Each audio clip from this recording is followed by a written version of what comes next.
O segundo relato foi enviado por um inscrito. Êêê! Obrigado por participar.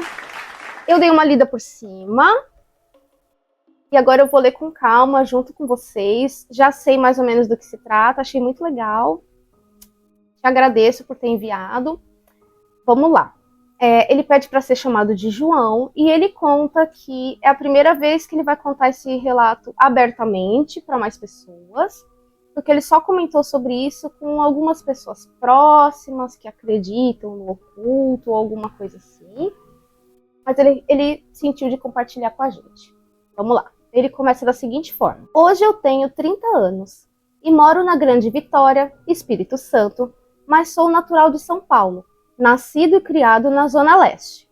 A gente também é da Zona Leste. Meus pais e eu sempre fomos meio nômades, então eu já morei em várias casas diferentes, de vários bairros diferentes da Zona Leste. Nós também. Sim.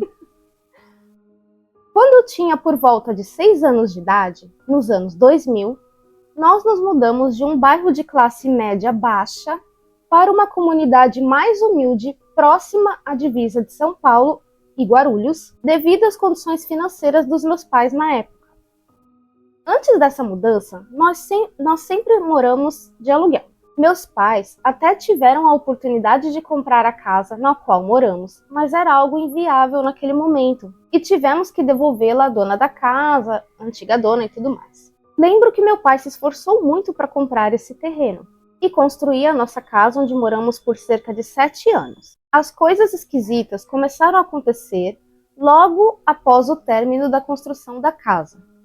Eu devia ter por volta de 11 ou 12 anos de idade e costumava ficar em casa sozinho depois de sair da escola, pois os meus pais trabalhavam muito e eu ficava aos cuidados de uma tia que morava na mesma rua, mas eu sempre fugia para ficar no meu canto, longe dos meus primos pequenos, pois eu gostava de ler quadrinhos ou passar o tempo desenhando. Mais introspectivo, né? Mais na dele e tal. Ok. Aí ele explica. A casa consistia em um cômodo atrás do outro, sendo uma garagem com um portão grande, a sala, a cozinha. Essa cozinha tinha 2 entradas, uma que vinha da sala e outra do quintal, um banheiro, um corredor que seguia para o quarto dele e para o quarto dos pais, e paralelo à casa, tinha um portão menor ao lado do portão da garagem e um quintal que cabia pouco mais de uma pessoa com os braços abertos, que seguia até os fundos da casa onde nossos 3 pitbulls ficavam. É que nem a nossa casa assombrada, né? A casa Nossa, não, que você não morou lá. Não. A casa que eu morei. Portão aqui dos carros, portãozinho lateral, aí tem um corredor, pelo que eu entendi, é aquele corredor que é quintal, né? Quintal, corredor, que vai lá pros fundos. Eu concordei Comprido. quando você falou a nossa casa, porque eu lembrei da outra lá que a gente morou, nós 4. Nós moramos numa Tinha um outra que era assim corredorzão. também, a mesma coisa, aquele corredor lateral que dá pro quintal. Só que o ali nosso do era fundo. mais apertado, não cabia uma pessoa de braços abertos. Não, Era só uma pessoa. De braços abertos, não. verdade. Era bem apertado ali. Aí ele conta com que é lá no fundo.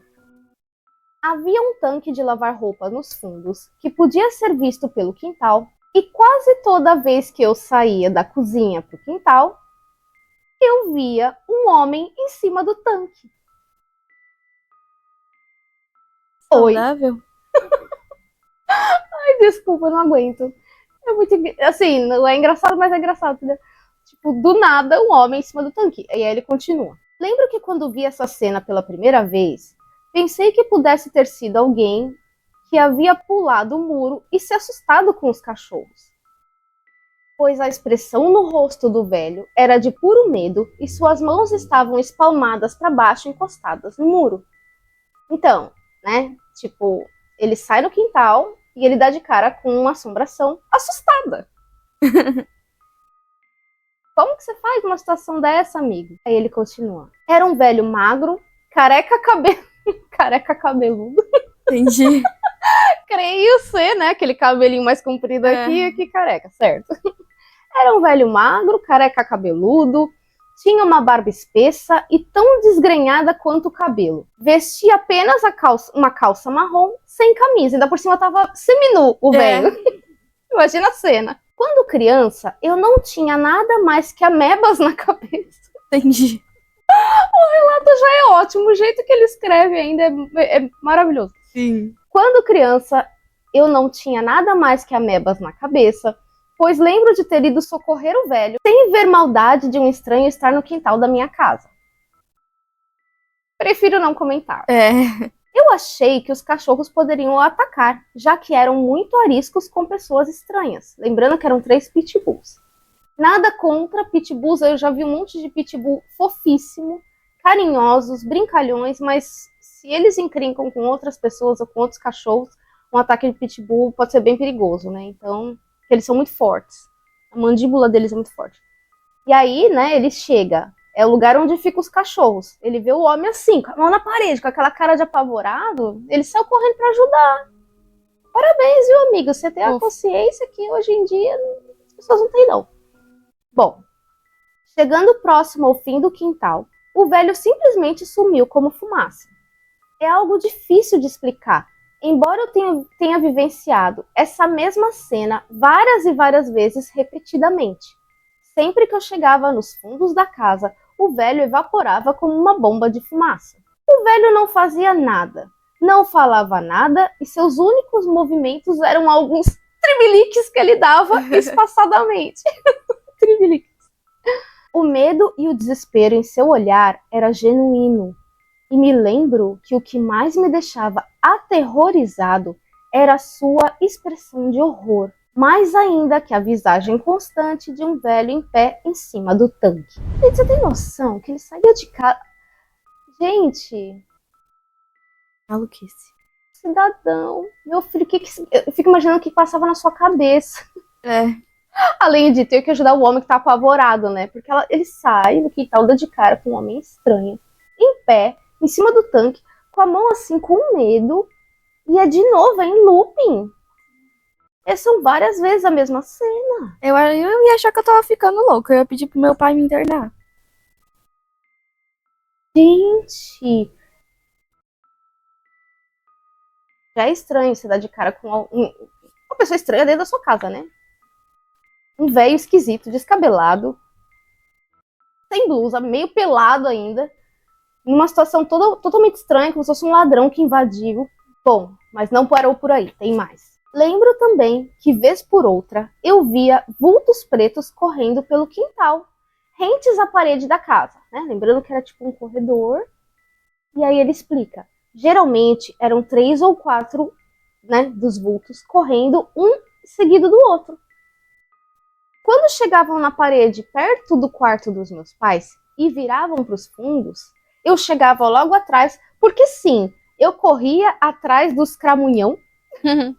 Não havia nada nem ninguém além dos cachorros que eram marrons e não pretos, e os vultos eram do tamanho de pessoas adultas. Ele ainda corria atrás dos... Ele não tinha medo não, gente. Sim. Ele era muito corajoso. Não tinha medo não.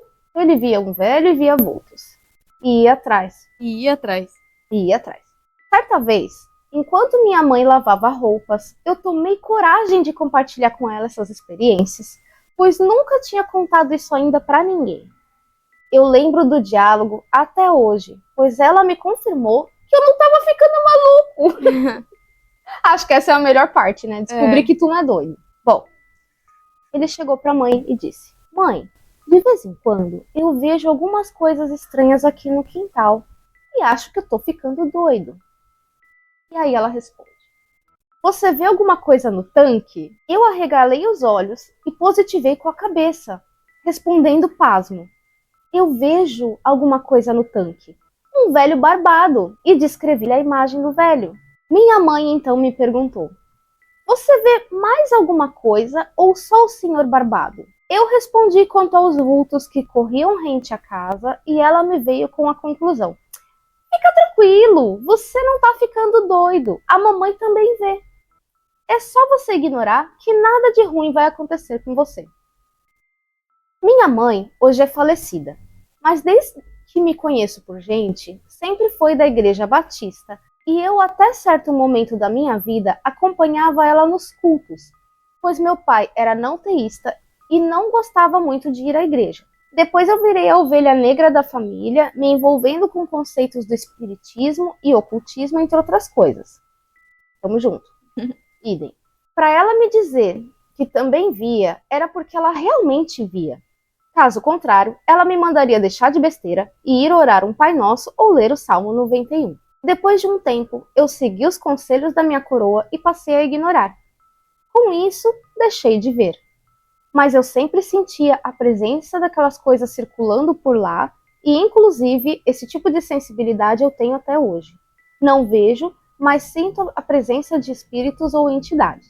Anos depois, eu descobri que aquele terreno, muito antes de o meu pai comprar, foi um brejo pertencente a uma chácara que existe até hoje na rua ao lado. A galera da pesada que morava aos arredores descartava seus devedores ou desafetos nesse tal brejo, se é que me entende. O brejo foi aterrado, loteado e meu pai comprou uma parte desse lote. Pelo que eu entendo, eu acho que o povo fazia despacho de trabalho ali, né? Que ele coloca a galera da pesada que morava aos arredores descartava seus devedores ou desafetos. Eu acho que o pessoal fazia muito trabalho ali, muita magia, né? Magia negativa, claro, porque magia não tem. Ela é neutra, né? Depende do que você faz. Mas às vezes lugar pode ser que enterraram coisas ali. Entendeu? Pessoa. Porque ele comprou o terreno estava vazio. Não é que ficou impregnado nas paredes, num imóvel, entendeu? Uhum. Era o terreno. E pelo que ele tá falando aqui, pelo que eu entendi, se eu entendi, tem a ver com isso. Tipo, você vai fazer uma magia com terra. Terra é energia de materialidade, né? Prosperidade, abundância, dinheiro, tudo que é físico, que é material. Sim. Mas se você faz com uma viés não tão positivo, uma viés negativa, por exemplo, você pode fazer Tem gente que faz trabalho com terra de cemitério, pra matar gente, ou pra, entendeu? Assim, depende do que você faz, né? Pode ser que eram feitas coisas ali, pelo que eu entendi, e não mexia assim com entidades muito de luz, se é que a gente pode dizer assim. Aí ele coloca que o pai dele comprou o terreno, foi loteado lá. E cá entre nós, meu pai é vivo até hoje e tem um gosto por comprar lugares assombrados desavisado. Mas fica para um próximo relato. Por favor, envie seus próximos relatos, então. Vamos adorar receber mais histórias, sim, não é? Pelo jeito, o pai dele tem o dedo meio podre para comprar e alugar casa, então. Hoje, com o meu entendimento no espiritismo, entendo o que eram o velho e os vultos. Morro de vontade de voltar naquela casa, que foi vendida há muitos anos. Gostaria de saber se as pessoas que moram lá também têm esses assombros ou se foi algo de momento, pois nós moramos lá durante a construção da casa e foi só após o término que essas capirotagens começaram a acontecer. Tá vendo? Construção. Reviraram a terra. Às vezes tinha coisa que foi enterrada ali e ficou, entendeu? Às vezes pode ser isso. Durante a construção, revirou a terra.